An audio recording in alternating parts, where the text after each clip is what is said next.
What is up, Tube users, and welcome back to another fantastically fun games for under $15. Today, we are diving into one of the best story-driven games of all time, and that is Bioshock. This game honestly has one of the best stories with some of the most shocking twists and turns. Obviously, I'm not going to spoil anything. You got to go play it for yourself. But it is such a good story. And even though it is a fairly old game, it still holds up gameplay wise and it still plays really well. For right now, this game is at a great price of only $5, but honestly, I would just buy the entire collection of Bioshock games, which is only $12 for Bioshock 1, Bioshock 2 with all the DLC, and Bioshock 3, which is Bioshock Infinite, with all the DLC included, for only $12 for those three games. That's just an absolute steal, and honestly, pretty much a must have in my opinion.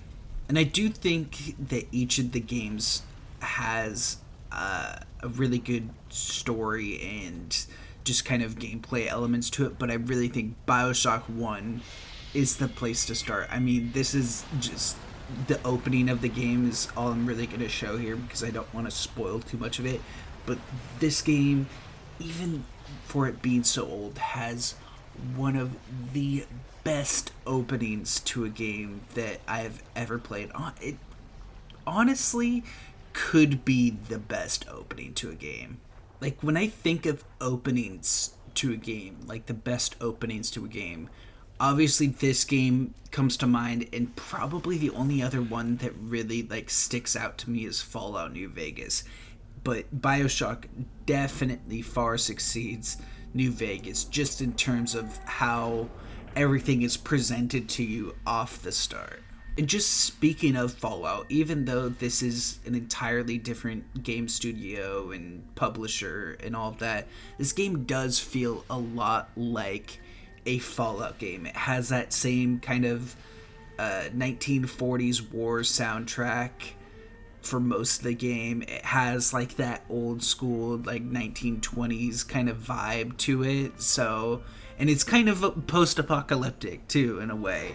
So it really, like, if you liked the Fallout games at all, I highly recommend Bioshock because it has so many similarities that it just is kind of a branch out from the Fallout games itself. It's just so good, and it is totally unique too. It just kind of, that's the closest game I guess I could compare it to.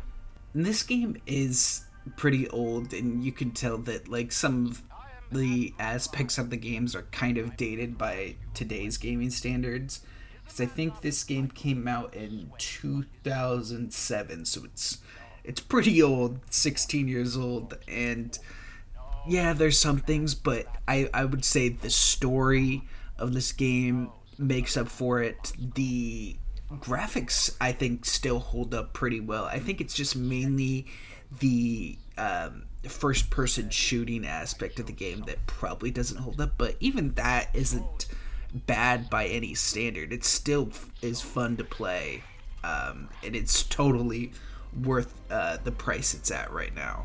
I mean, just look at this. It's just crazy to think about this game coming out in 2007 and just looking this gorgeous. It just is mind-blowing, and this is honestly what encapsulates a good game, is just giving you something to just dive into right off the bat that is just so unique and so cool to just go explore. And while it's not as open world as like a Fallout game where you can just explore this vast open world, it's definitely more linear with its gameplay. There's still a good amount of just little things to branch out and explore, and you'll find like recording decks of like little stories of that like fill out the world and stuff. And it's all reminiscent of just like going into terminals and Fallout and looking through all these different stories of these different people in the world. And it's really cool to see the way that this game world builds. And this game does have a pretty good like horror element to it. There's a lot of scary stuff to it, like with the big daddy. And I mean, just this first part of the game in general, it just kind of gives off creepy and scary vibes, which it's not like super jump scary or anything. It still is more suspense than anything, but it does get creepy. And I think even with Bioshock 2 and Bioshock Infinite, they definitely ramped that up, which is, it's cool. Like, you don't have to be into scary games to enjoy this game, but it's also a positive if you do enjoy scary games and scary movies to enjoy this game. So I did want to just go over some of the downsides that I had when replaying this game.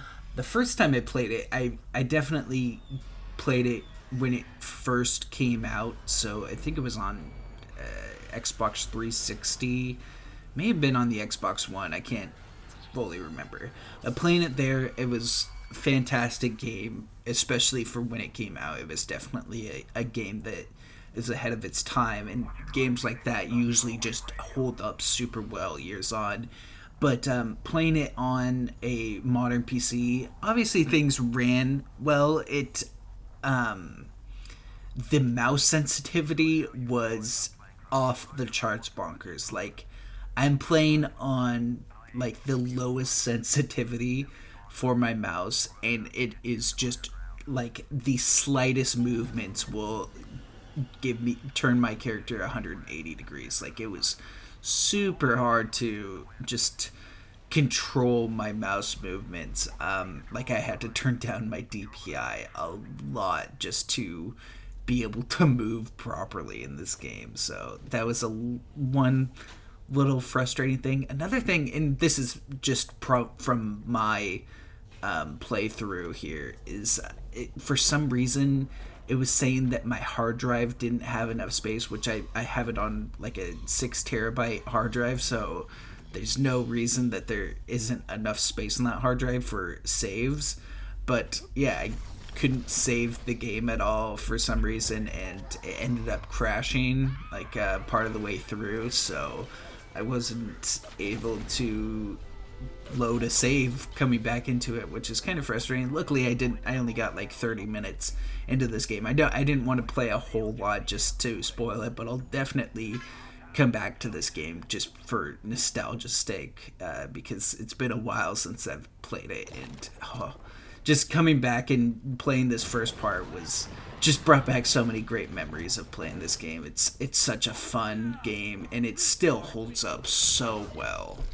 And another little thing about the settings menu, it seems like the mouse sensitivity actually only changed really in the settings menu. Like, my mouse would move a lot slower when I lowered my sensitivity, and it didn't seem to do much in-game, but I mean, I was still able to play just fine and ran with I had that one crash and stuff, so there were some technical issues, but I think if I gave it some time, I could definitely figure it out. And I mean, I really didn't have any problems other than that. And there's just so many things that I just love about this game. I love the timeline that it takes place in. I think it does take place in the 1960s technically, but it feels more like the 1940s, 1920s, with just how everything looks and the soundtrack to this game.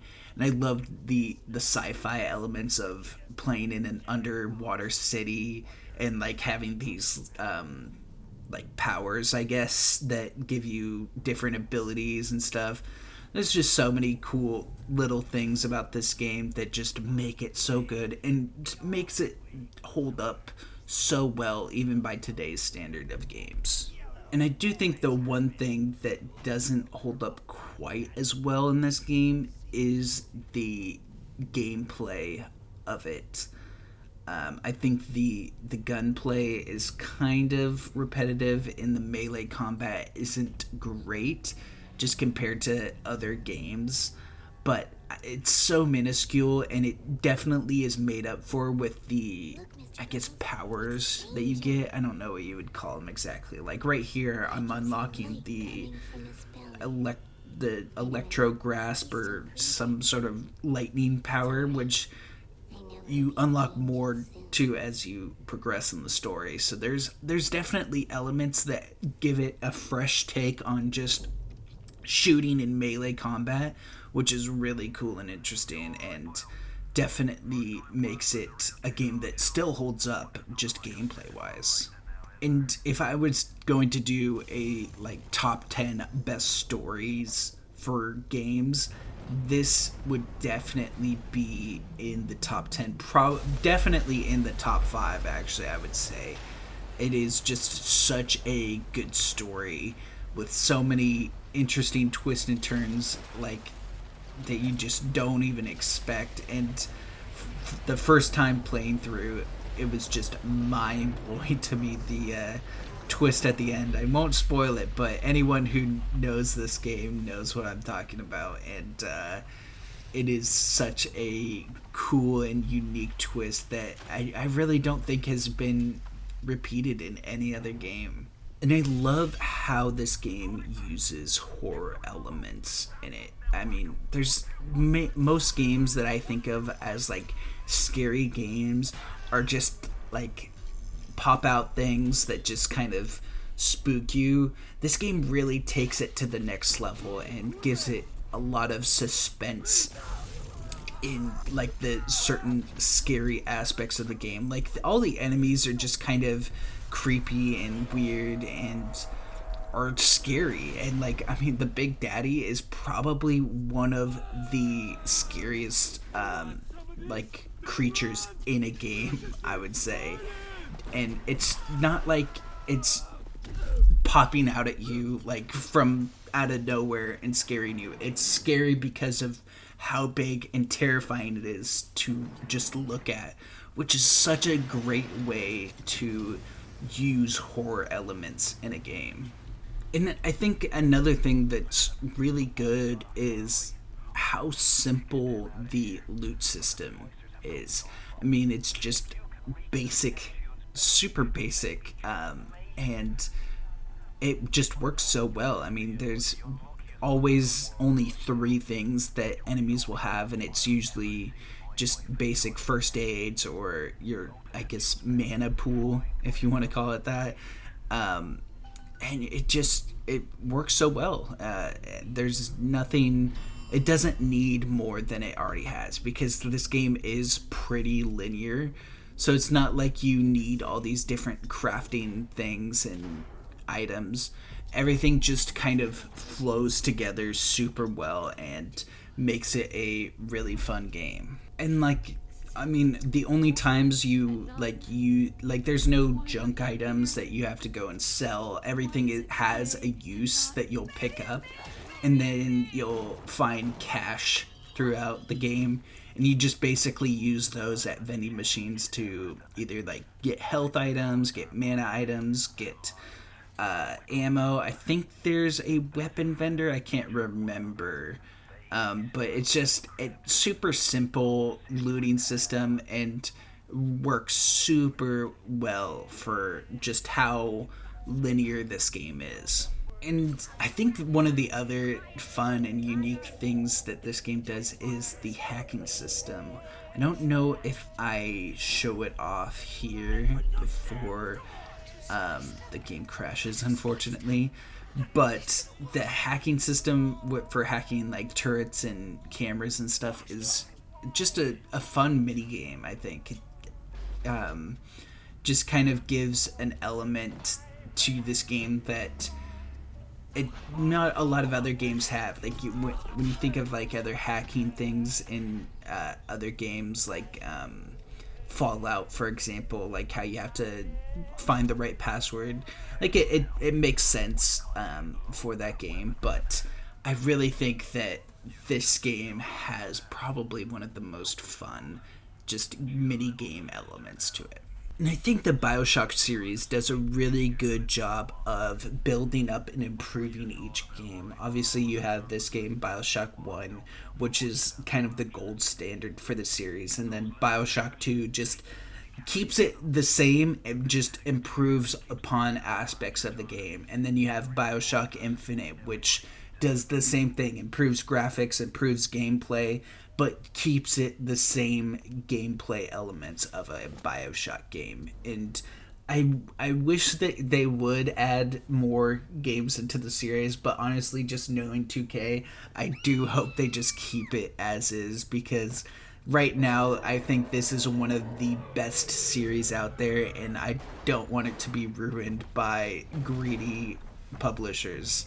But yeah, that's all I have for you guys today. Make sure to leave a like if you enjoyed, comment, and subscribe. And make sure to go check out Bioshock and the Bioshock series.